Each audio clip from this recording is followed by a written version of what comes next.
Hello guys, in this video I am going to show you how to edit the content preferences in the IM application. But first I just want to mention, don't forget to subscribe to my channel, because at 10,000 subscribers I am going to show you my whole YouTube revenue statistics and growth strategy, as well as how to make money online. Let's jump into it. First of all, open the application on your phone. And then click on the person button at the bottom of the page on the right. And then at the settings section, click on the general button. And at the make it yours section, click on the content preferences button.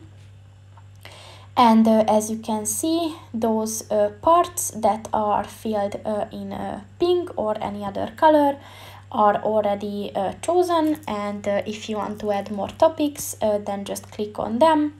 You can click all on them, or you can just click on them again, and it will be deleted. So that's pretty much it for this video, guys. See you in the next one. Goodbye.